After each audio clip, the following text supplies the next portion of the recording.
This show is produced by Upstarter Pods, a podcast production and management team that can launch your podcast, edit everything for you, manage your show, and coach you through the entire process.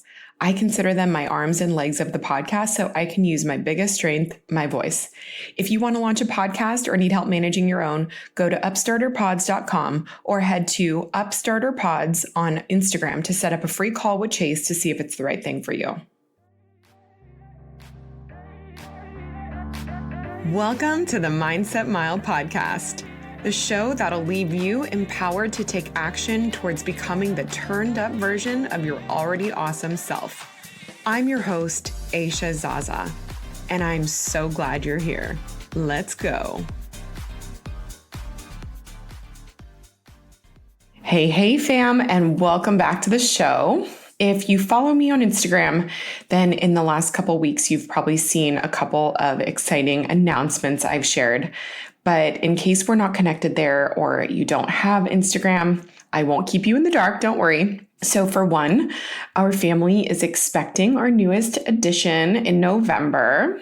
This week, I am 17 weeks pregnant. Fortunately, I felt mostly good during my first trimester, minus getting really tired in the afternoons.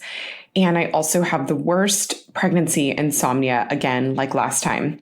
I have no problem falling asleep, but if I don't take half a Unisom, then I'll be up at 2 a.m. for like 2 to 3 hours, and it's just miserable. I've tried every other natural remedy to help, but there's just nothing besides half a Unisom that helps me, unfortunately. And I've had probably about a handful of days where I'm just like under a spell of flat out exhaustion, plus feeling super down and emotional. But I'm so thankful to be in a far better headspace this pregnancy because those days are how I felt most of the time last time. But anyhow, over the last few weeks, my energy has felt a little more normal throughout the day. And we already found out the gender about a month ago. So I'm going to be sharing on my Instagram soon. So if you want to be a part of the excitement, go find and follow me there at Aisha Zaza. And second, last week, I sort of unofficially announced in stories that I'm going to be releasing a fitness program, which has been a long time coming. The app I'm using will be available in the App Store July 1st. So right now we are doing some beta testing both for the app and for my workouts. So I'm so excited to be able to share that and more details with you very soon. I'm so excited to build a community through this program and through the app. It's going to have so many great features that allow for you to feel like you truly are a part of like a Mindset Mile community with those who are looking to get fit and get strong and get healthy and be encouraged along the way, both by me and other members. So I wanted to share that with you to get you excited because it is going to be lit. Okay, let's get into today's topic about fear. Fear was one of the very first things I talked about on this show. Episode 2 is called How to Stop Believing Your Fears. And there's a reason it was one of the first things I wanted to address. And that's because I truly feel like fear is one of, if not the very thing that keeps most people from doing so many things they ever have a desire of doing in their lives. You can probably think of a time where you got excited over an idea to do something and were all in and gung-ho about it. And then not too long after, or shortly before you were going to do the thing, you ended up talking yourself out of it. Or maybe you didn't even let yourself go as far as committing to do the thing. The dream dissipated right after feeling like it was a good idea.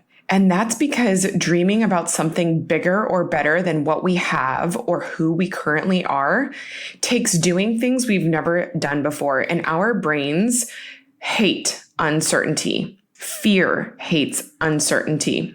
So our brains will use fear as a mental shield to keep you from pursuing your ideas or your big goals. Fear attacks ideas or thoughts that come into our brain that have the potential to leave us vulnerable, hurt, or disappointed. But that feeling, that excitement right before you started talking yourself out of why all of a sudden it's not a good idea anymore, that raw, pure enthusiasm is the potential that separates being fine from being great. That sense of wonder is exactly what we admire and love about children. That they simply don't know any better but to dream big because nobody has told them anything else otherwise. They just have a dream and they dream it. They don't worry about the obstacles in the way of getting there. They don't worry about what other people will think of them or what disappointment will feel like when they get set back along the way. They haven't been conditioned to believe that failing is bad or that it's part of the road to any success. They just dream it and they get excited about it because they've identified that it's even possible. Isn't that just the most endearing and admirable thing ever? Many people support this type of mental environment for their children, yet are personally terrified of failure themselves. You may have never considered fear as a type of subconscious protection mechanism, but it can work in very subtle ways. And in fact, a lot of times we think we feel very justified by fear because it often shows up in the form of doubt. And when we become convinced that because we're having a feeling of doubt, that we must not continue down that path. So let's say, for instance, you have this great idea to start an Etsy shop or an online business or some kind of side hustle.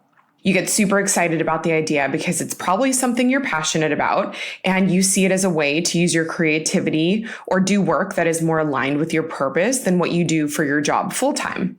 Maybe you even go as far to think about what it'll look like when your business grows so much that you would need to scale back to part-time or even leave your corporate job because you don't have the bandwidth to keep up with the volume of just doing it part-time and on the side.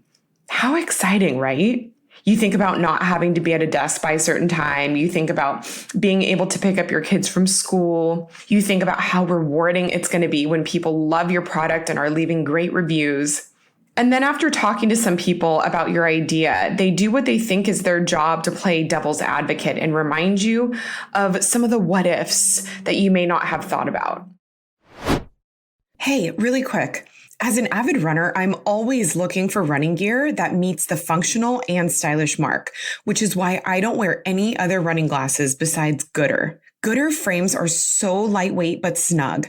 They never bounce or slip when I'm on a run, a hike, or just out and about running errands.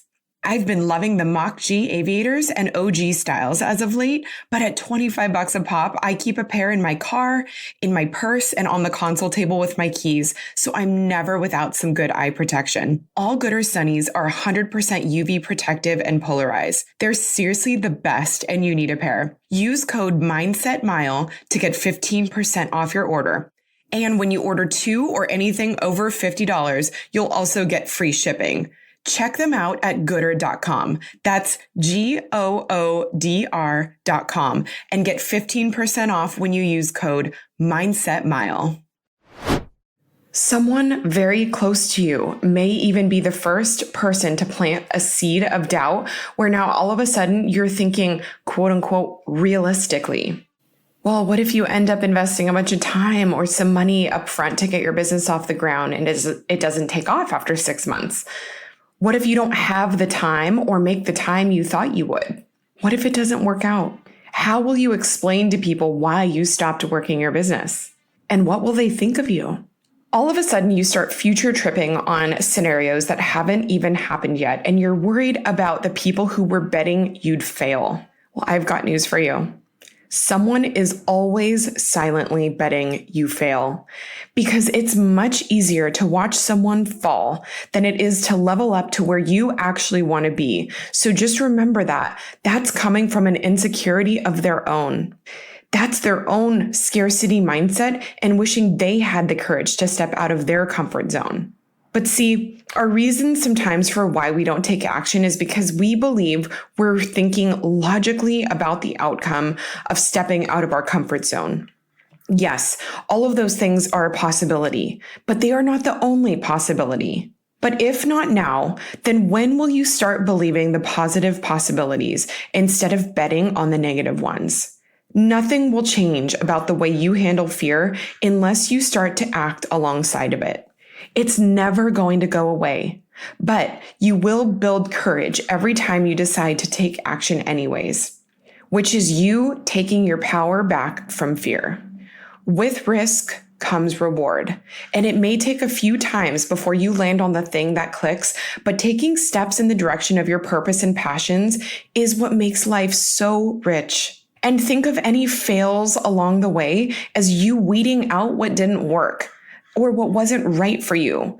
But using fear as a reason why you want to avoid disappointment is disappointing. Using fear to keep you from feeling hurt does hurt.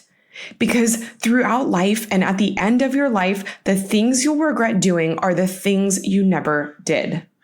You were not made to stay small. You were made to evolve and grow and feel all the things that come with taking risks. Fear may give you an illusion of safety, but what it's actually doing is keeping you small. So you know that feeling you have inside? It feels like there's a giant inside bursting at the seams to come out. That is your suppressed courage, nudging you to live your way into some different answers besides, I'm scared of failing, when you or someone else asks you what holds you back.